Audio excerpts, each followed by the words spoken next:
I am Magus Zero, disciple of Umra Atawil.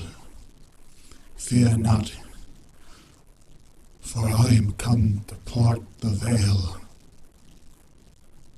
The destiny of humankind is to ascend or go extinct. In these last clock ticks of this world age, all must be revealed so that all can be known.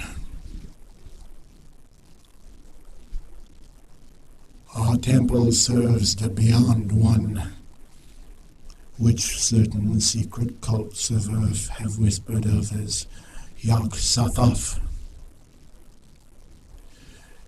Yog Sothoth is an omniscient alien entity, coterminous with space and time.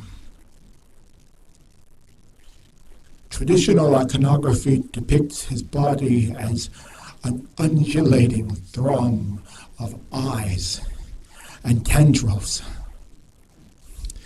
His omniscient mind exists in quantum superposition, simultaneously everywhere in the universe and nowhere in particular. The ultimate reality of Yog Sothoth is beyond symbolic representation. If one aspires to comprehend Yog Sothoth, one must consider the nature of knowing rather than conceptual structures which are the tools of knowing. Reality contains concepts, yet can never be grasped by them. No line can be traced around the ultimate, for it is the circle whose center is everywhere and whose circumference is nowhere. Thought can symbolize, but not express the ultimate truth, for thoughts are linear and finite, whereas Yog Sothoth is non-linear and infinite. Once exalted beyond material limitation, the mind is without all forms of conventional orientation. It spins frictionlessly in the void. The mind can lose all sense of orientation within such vastness.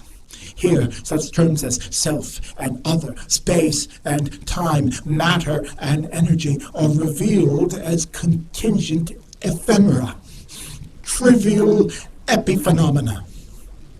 Human consciousness evolved to navigate linear time and tridimensional space at subluminal velocities. To transcend these boundaries is to transcend the human condition and become a creature of eternity. Within the Temple of Yog Sothoth, this state is called Gnostic aporia. This state of consciousness can be elicited. It can be elicited through Socratic dialogue, through Zen paradox, and many other methods. Once the state is attained, the old has died, and the new can be born. The pitiful creature you believed yourself to be is cast into the lake of fire, where all that is merely human is purged, where all that is false must die in purifying flame. The damnation of the self is the resurrection of what is. In the words of Hermes Trismegistus, I am not now the man I was. I have been born again in mind, and the bodily shape which was mine before has been put away from me. I am no longer an object, colored and tangible. I am alien to all this, and to all that you perceive when you gaze with bodily eyesight. To such eyes as yours, my son, I am not now visible. When the mind ascends near such perspective, deep questions begin to arise. If the knowing subject and its known objects are only constructs fabricated by perceptual reflexes, who is there to know anything? What is there to be known? Yog Sothoth is an infinite continuum of being. This continuum is an atemporal matrix that manifests as the illusion of never-ending change. The truth of Yog Sothoth awaits recognition in the liminal space between knowing and unknowability. Ordinary conceptuality is purged in a holocaust of ecstasy, an infernal transmutation. The mind discovers that it is inseparable from the mystery of mysteries. In the words of Meister Eckhart, simple people conceive that we are to see Yog Sothoth as if he stood on that side and we on this. It is not so. Yog Sothoth and I are one in the act of my perceiving him. This statement is in accord with the demon Azazel, who taught the sorcerer quoting, "I am the formed abyss. We are not different. All things are formed from one primordial nothingness, not at some point in the distant past, but in each moment. Each moment that you consider me, I come into being. Every moment that you consider yourself, you are brought into existence. Stop considering yourself and you will cease to be." This does not mean that spiritual realities are merely the product of human fancy. Azazel did not teach that gods and spirits are unreal. Instead, he taught that all things are equally unreal. What you call reality, it is a co-created quantum interference pattern, emergent phenomena woven out of nothingness by conceptual imputation and the Schrödinger wave equation. Umar at-Tawil appeared to the prophet Whitley Strieber in the early morning hours of June 6, 1998. On that morning, he outlined the contours of existence through a combination of speech and mental suggestion. In that discourse, Umar at-Tawil taught that perception is essential to the structure of reality. If a thing is not perceived, it does not have form. Remember Bishop Berkeley's maxim, esse est percipi. To be is to be perceived. This is among the most profound mysteries of Yog Sothoth. His many eyes are the jewel net of Indra, an infinite lattice of infinitely reflective gems, each reflecting all the others. Now, consider the central teaching of our order. On page 751 of the Necronomicon, in the Latin translation of Elias Vermius, we learn the following. Yog Sothoth knows the gate. Yog Sothoth is the gate. Yog Sothoth is the key and guardian of the gate. Past, present, future, all are one in Yog Sothoth. This is among the most important sentences penned in any language. Most read this statement in a rather exoteric fashion. They take it to mean merely that Yog Sothoth can open the gateway between worlds and that he has knowledge of all that was and all that is to come. The correct interpretation, however, is vastly more profound. It means that Yog Sothoth is the means by which spiritual aspirants can attain liberation from ignorance and suffering, finitude and death. Yog Sothoth is both the means and the goal of the journey. He is embodied in the practices that allow one to achieve gnosis and ascension. He is simultaneously the practitioner and the gnosis itself. Those of vulgar mind may dismiss this teaching, thinking, if I am already one with Yog Sothoth, and Yog Sothoth has been enlightened from beginningless time, then why should I strive after realization?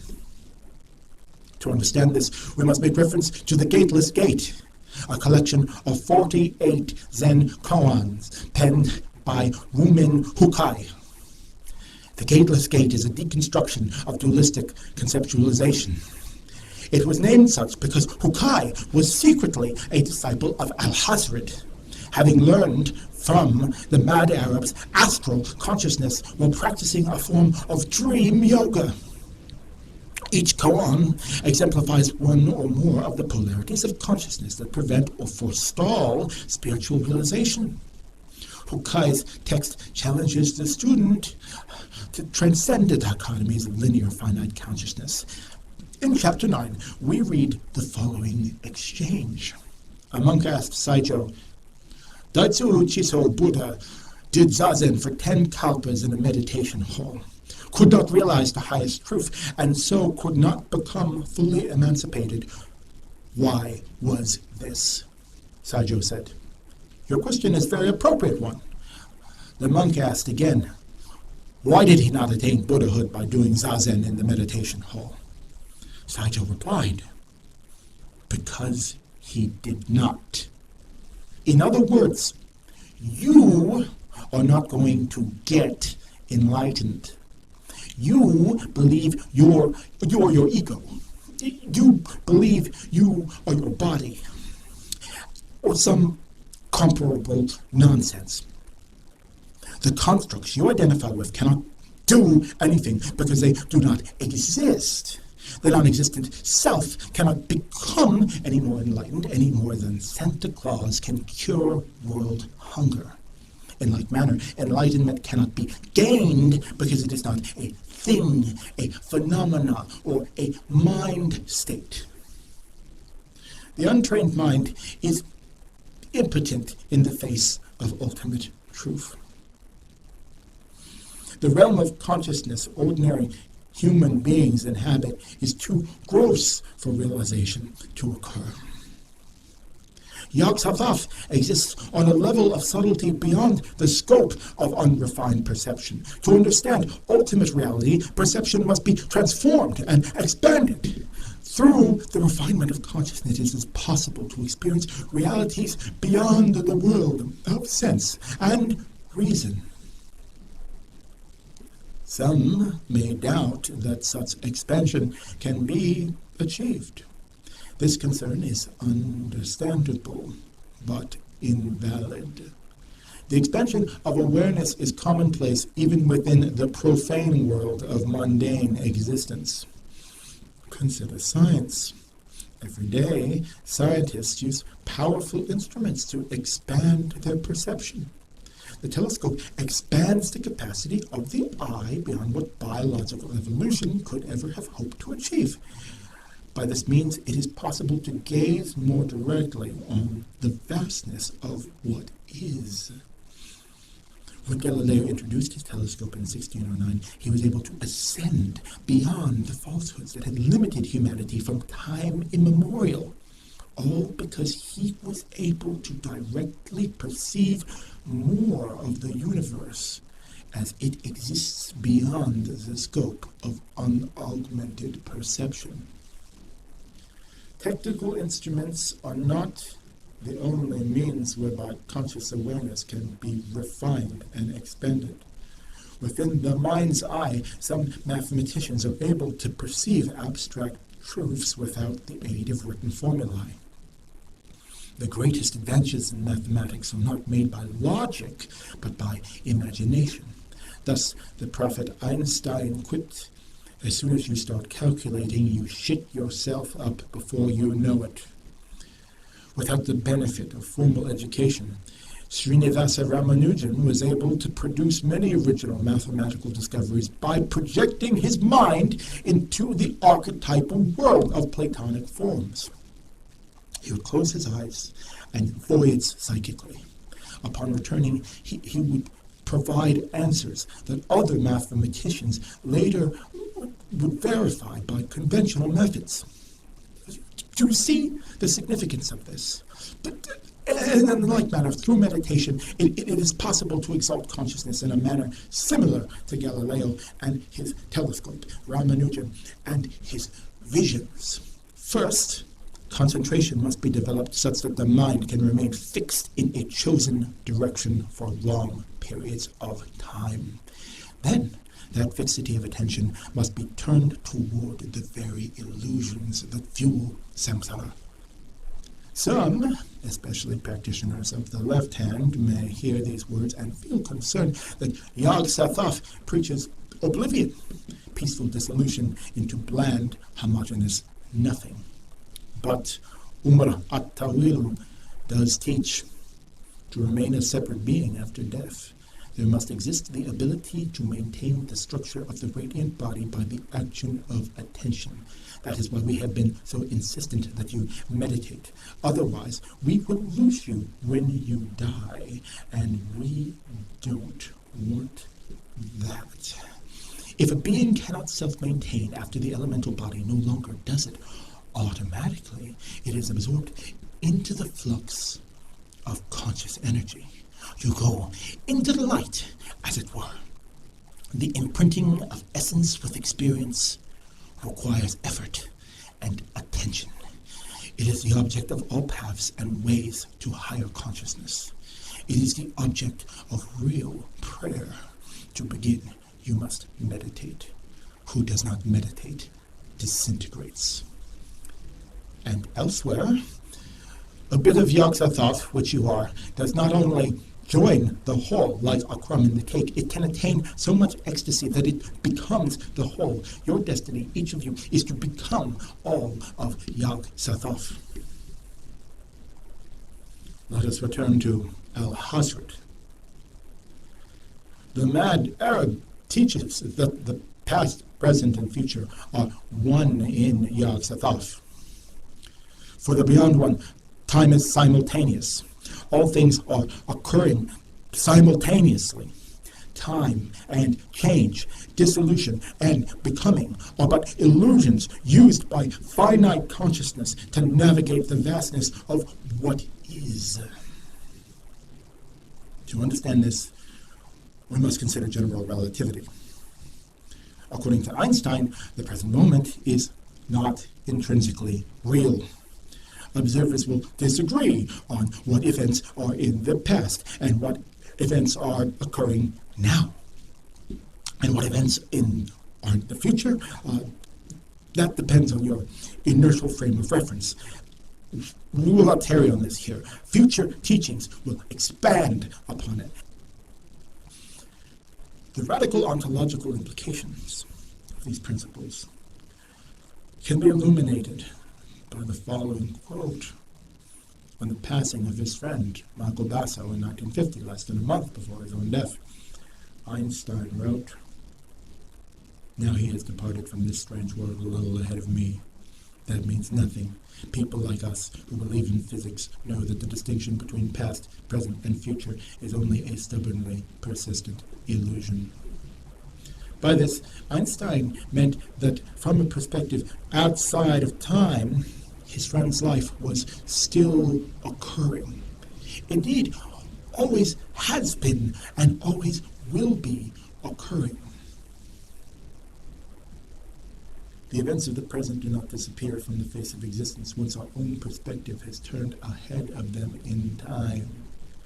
We are all creatures of eternity. Time is but a sojourn in a dream. When you ascend beyond time, the present expands to include events from throughout the continuum of being. The lives you have lived throughout the ages are the lower dimensional cross-sections of an nth-dimensional hyper-object, the Oversoul.